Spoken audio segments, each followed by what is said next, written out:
வணக்கம் எல்லாரும் எப்படி இருக்கீங்க? இன்னைக்கு நாங்க கிறிஸ்மஸ்க்கு ஒரு ஈஸியான லஞ்ச் மெனு ரெசிபி தான் பார்க்க போறோம். ஸ்டார்டர்ஸ்ல இருந்து ட்ரிங்க் வரையும். வாங்க நாங்க என்னென்ன முன்ன ஐட்டம் செய்யறோம், அன்னைக்கு சமைக்கிறாங்க என்னென்ன எப்படி சமைக்கிறோம்னு சொல்லி பார்ப்போம்.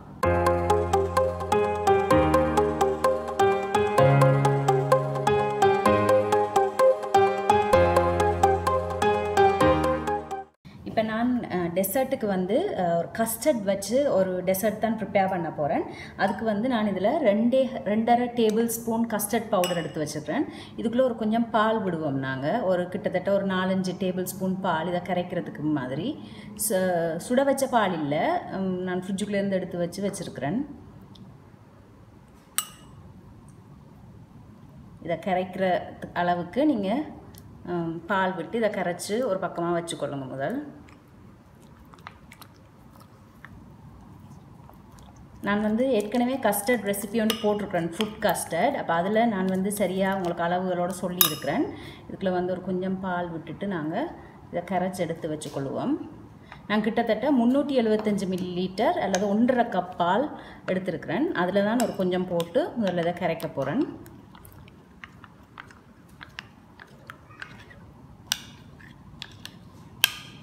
இப்போ எங்களோட கஸ்டர்ட் மிக்சர் ரெடி ஆகிடுது. இதை ஒரு சைட் வச்சுட்டு நாங்கள் இப்போ பாலை முதல் காய்ச்சுவோம். இன்னும் கொஞ்சம் பால் விட போகிறேன்.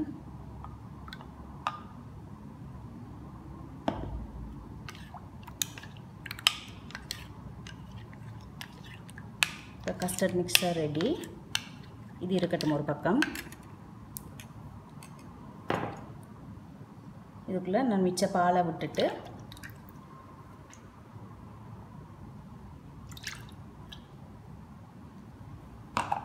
இப்போ இதை அடுப்பில் வச்சு காட்ட போகிறேன். அதோட ஒரு 3 டேபிள் ஸ்பூனுக்கு கிட்ட சுகர் எடுத்துருக்குறேன். சுகர் உங்களோட அளவுக்கு ஏற்ற மாதிரி, உங்களுக்கு எவ்வளோ இனிப்பு வேணுமோ அதுக்கேற்ற மாதிரி நீங்கள் போட்டுக்கொள்ளலாம்.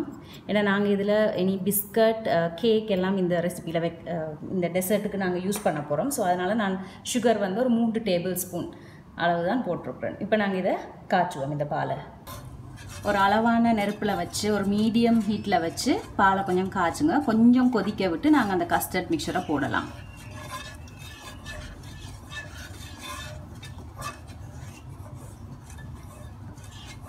உங்களுக்கு பால் சரியான திக்காக இருந்துச்சுன்னா ஒரு கொஞ்சம் தண்ணி விடுங்க. வேணுமென்னு சொல்லிச்சுன்னா நிறைய விட்டுறாதீங்க. ஒரு கொஞ்சம் ஒரு 1/4 கப்பை விட குறைவாக ஒரு கொஞ்சமாக தண்ணி விடுங்க. ஏன்னா நீங்கள் ஃபுல் க்ரீம் மில்க் எடுத்தீங்கன்னா கொஞ்சம் திக்காக இருக்கும்.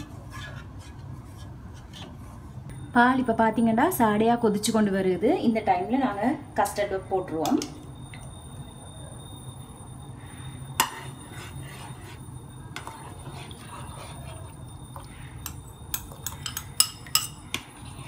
போட்டுட்டு நீங்கள் இதை கிண்டி கொண்டே இருக்கணும். இல்லைண்டா அது டக்குன்னு இந்த பாருங்க டக்குன்னு கட்டி ஆகிடும். கஸ்டர்ட்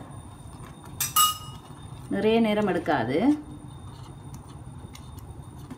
போட்டுட்டு ஒரு 2-3 செகண்ட் விட்டுட்டு நாங்கள் இதை ஆஃப் பண்ணிடலாம்.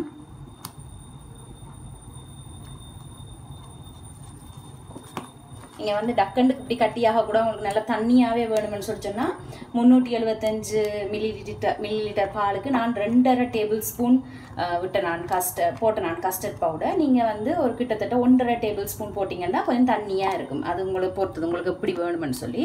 இப்போ நான் இதை ஆஃப் பண்ணுறேன். ஆஃப் பண்ணிவிட்டு நாங்கள் இப்போ இதை அசம்பிள் பண்ணுவோம் இந்த டெசர்ட்டை.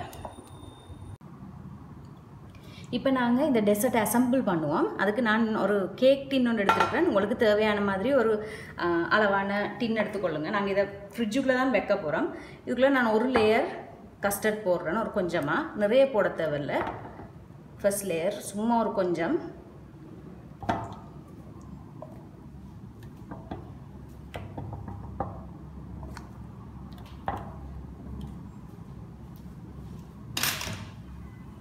கொஞ்சமாக போட்டுட்டு இப்போ நாங்கள் என்ன செய்ய போகிறோம்னு சொல்லி சொன்னால், நான் இதில் நெஸ்கஃபே காஃபி, இன்ஸ்டன்ட் காஃபி கொஞ்சம் சுடுதண்ணி போட்டு கலந்து வச்சுருக்கிறேன். ஒரு டீஸ்பூன் எடுத்துனேன்.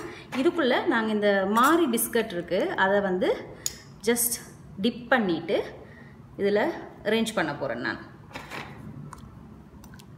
சும்மா ஒரு டிப், அந்த காஃபி டேஸ்ட்டுக்காக சும்மா ஒரு டிப் பண்ணிவிட்டு நீங்கள் இப்படி விருப்பின மாதிரி அரேஞ்ச் பண்ணுங்கள்.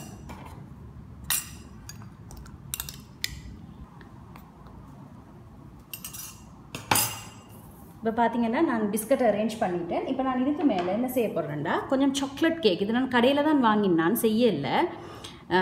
நீங்கள் என்ன கேக் வேணுனாலும் வாங்கி கொள்ளலாம். அந்த கேக்கை கொஞ்சம் க்ரம்பிள் பண்ணிவிட்டு இதுக்கு மேலே போட போகிறேன். நல்ல ஈஸியான ஒரு ரெசிபி. நீங்கள் கெதியில் செஞ்சிடலாம். மக்கள் இன்வைட் பண்ணியிருக்கிறீங்க அல்லது ஸ்பெஷலாக ஏதாவது ஒன்று செய்யணும் ஒரு டெசர்ட்னா நீங்கள் கெதியில் செஞ்சிடலாம். நல்லா க்ரம்பிள் பண்ணிவிட்டு போடுவோம்.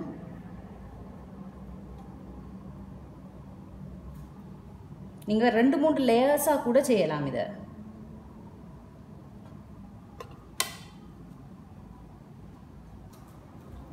இப்போ கேக் நல்லா க்ரம்பிள் பண்ணி போட்டாச்சு. இனி நாங்கள் மிச்சம் இருக்கிற கஸ்டர்டை இதுக்கு மேலே போட போகிறோம்.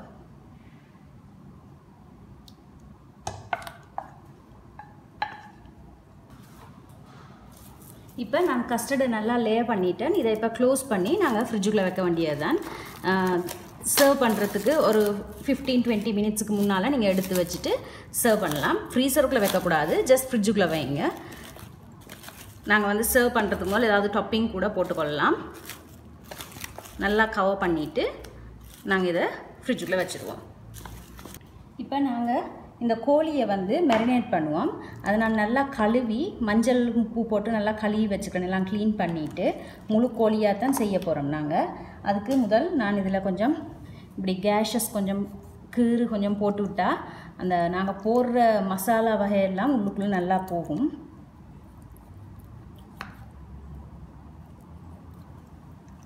கொஞ்சமாக போட்டால் காணும், ஆக கூடவும் போட தேவையில்லை.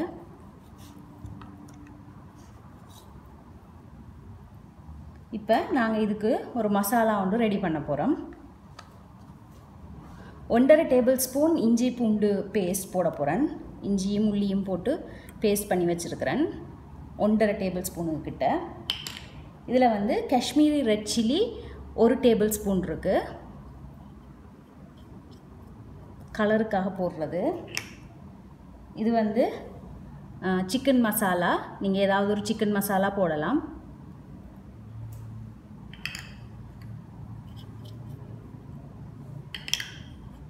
மஞ்சள் தூள் ஒரு 1/2 டீஸ்பூன், உப்பு தேவையான அளவு,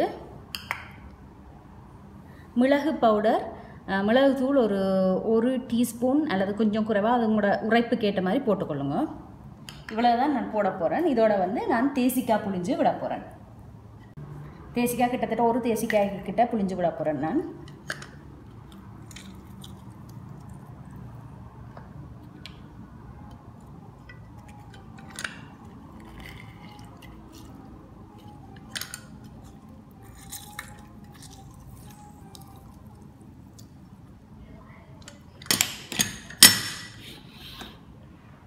இப்போ நாங்கள் இதை நல்லா மிக்ஸ் பண்ணுவோம். நல்ல ஒரு பேஸ்ட் மாதிரி பண்ணி எடுத்துட்டு இப்போ நாங்கள் இந்த சிக்கனை நல்லா இதில் மேரினேட் பண்ணி வைக்க போகிறோம். இதெல்லாம் நீங்கள் முதல் நாளே செய்து எடுத்துட்டிங்கன்னு சொல்லி சொன்னால் உங்களுக்கு சமைக்கிறாண்டு அல்லது லஞ்சுக்கு நீங்கள் ப்ரிப்பேர் பண்ணுறாண்டு உங்களுக்கு ஈஸியாக இருக்கும்.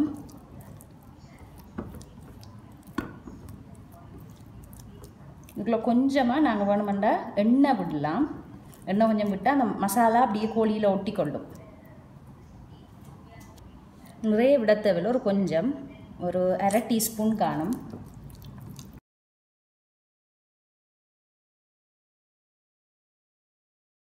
இந்த கோழி இதுக்குள்ளே வச்சு நல்லா இந்த மசாலாவை பிரட்டி விடுவோம்.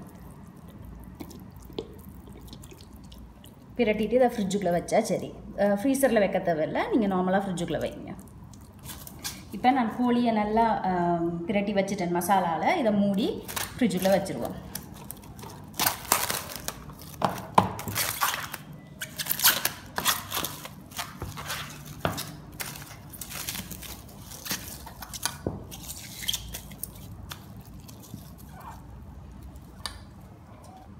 அடுத்தது ஸ்டார்டருக்கு வந்து நான் இறால் வச்சு ஒரு ஸ்டார்டர் ஒன்று செய்ய போகிறேன். அதுக்கு ஒரு கொஞ்சமாக இறால் எடுத்து வச்சுக்கிறேன், ஒரு 10-12 இறால் எடுத்து வச்சுக்கிறேன்.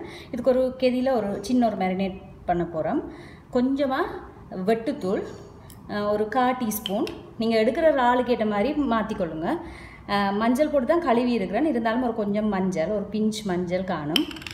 தேவையான அளவு உப்பு, மிளகுத்தூள், அதோட ஒரு கொஞ்சமாக இந்த இஞ்சி வெள்ளைப்பூடு பேஸ்ட்.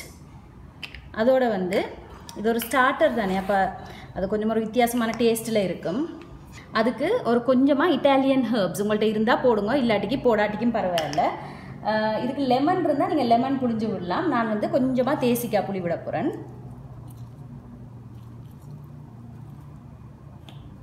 போட்டு நல்லா மிக்ஸ் பண்ணிவிட்டு இதையும் நாங்கள் ஃப்ரிட்ஜுக்குள்ளே தூக்கி வைக்கலாம். இப்போ இதையும் நாங்கள் மூடி ஃப்ரிட்ஜுக்குள்ளே வச்சுருவோம்.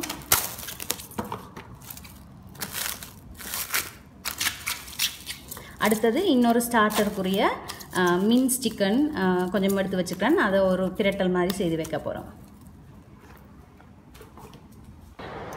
இப்போ இந்த கோழி மசாலாவுக்கு நான் ஒரு கொஞ்சமாக கருவாப்பட்டையும் ஒரு சின்ன துண்டு ஒரு இந்தளவு துண்டு கருவாப்பட்டையும் 2-3 க்ளோவ்ஸும் எடுத்து தட்டி வச்சுருக்கிறேன். அதை போட்டுருவோம். இது கொஞ்சம் வாசத்துக்கு தரும் இந்த பிரட்டலுக்கு. அது நல்லா வாசம் வரைக்கும் நாங்கள் வேற ஒன்றும் போட தேவையில்லை. ஒரு பெரிய வெங்காயம் இதில் வெட்டி வச்சுருக்கேன். நல்லா சின்னனா அதையும் போட்டு நல்லா வதக்க போகிறோம். அதோட கொஞ்சம் கருவேப்பிலை.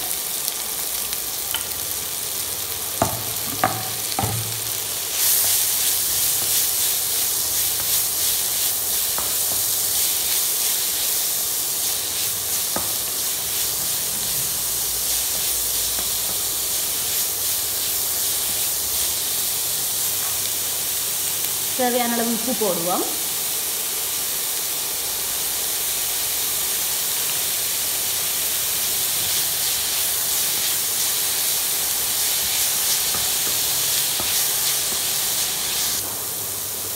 வெங்காயம் இப்போ கொஞ்சம் கலர் மாற தொடங்கிடுது. இந்த டைமில் நாங்கள் ஒரு 1/2 டீஸ்பூன் இஞ்சி வெள்ளைப்பூடு பேஸ்ட் கொஞ்சம் போட போகிறேன்.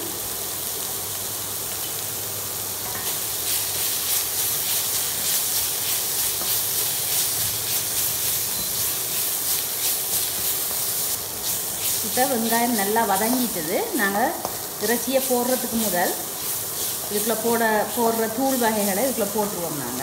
நான் இதில் ஒரு டீஸ்பூனுக்கு கிட்ட காஷ்மீர் சில்லி பவுடர் எடுத்து வச்சுக்கிறேன் கலருக்கு. எங்களுக்கு இது ஸ்டார்டருக்கு தானே செய்கிறோம். அப்போ அது அவ்வளவு உரைப்பாக இருக்கணும்ன்ற அவசியம் இல்லை. இதில் வந்து கொஞ்சம் இறைச்சி மசாலா எடுத்து வச்சுருக்கிறேன், கோழி மசாலா பவுடர். நீங்கள் அப்படி இது இல்லைன்னு சொல்லி சொன்னால் ஒரு டீஸ்பூன் மிளகாத்தூள், 2 டீஸ்பூன் கொத்தமல்லி தூள், ஒரு கொஞ்சம் கரம் மசாலா தூள் இதெல்லாம் போட்டு நீங்கள் வந்து இதை செய்யலாம்.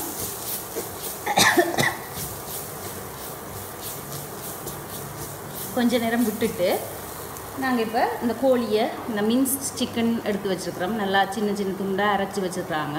இப்படியே கடையில் விற்கிது. நாங்கள் இதை வாங்கி இதுக்குள்ளே போடுவோம்.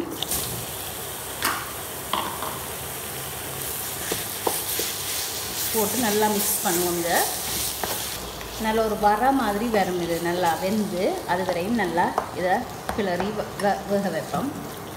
கொஞ்சமாக தண்ணி தெளிக்கலாம் வேணுமெண்டா. இறைச்சியிலே தண்ணி இருக்கும்.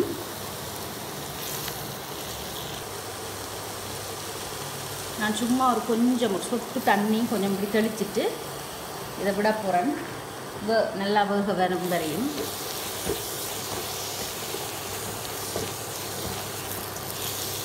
இதில் கொஞ்சம் மஞ்சள் தூளும் போடணும். இப்போ போடுவோம் மஞ்சள் தூள்.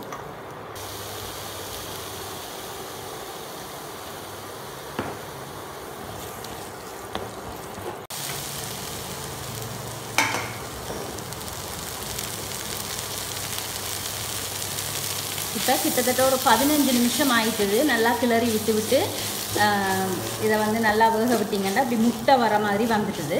இந்த டைமில் நாங்கள் நல்லா 1 டேபிள் ஸ்பூனுக்கு கிட்ட மிளகு அரைச்சி வச்சுருக்கேன். அதை போட போகிறேன். மிளகு தான் இதுக்கு நல்லா டேஸ்ட்டாக கொடுக்கும் இந்த ரெசிபிக்கு. அதையும் போட்டுட்டு ஒரு 1/2 தேசிக்காய் அதை புளிஞ்சு விட்ட வேண்டாம், நல்ல ஒரு டேஸ்ட் வரும் இதுக்கு. அதையும் புளிஞ்சு விட்டுட்டு இப்போ நல்லா பிரட்டி எடுக்க போகிறோம்.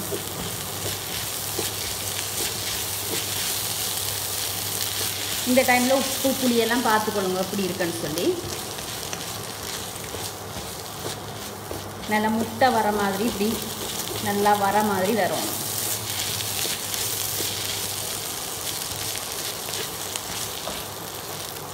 உங்களோட விருப்பம் தான். நீங்கள் வேணுமெண்டா மிளகுக்கு பதிலாக பச்சை மிளகாயும் நல்லா சின்ன சின்ன வெட்டி போடலாம் உங்களுக்கு விருப்பம் வேண்டாம்.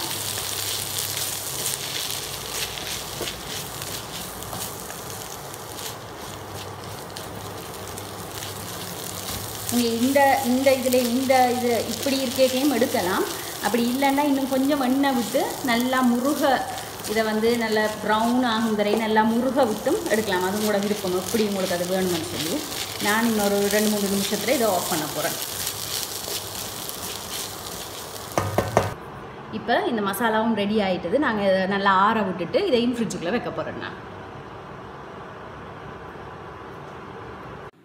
இப்போ என்னோட லஞ்ச் மெனுக்கு தேவையான ப்ரிப்பரேஷன் எல்லாம் நான் செய்து முடிச்சிட்டேன். இதை நான் ஒரு செப்பரேட் வீடியோவாக போடுறேன். ஒரேடியாக போட்டேன்னு சொல்லி சொன்னால் அது பெரிய ஒரு வீடியோவாக போயிடும். நாளைக்கு நாங்கள் அடுத்த வீடியோவில் வந்து இதை எப்படி சமைச்சு நாங்கள் என்ன அசெம்பிள் பண்ணணுன்றதை பார்ப்போம்.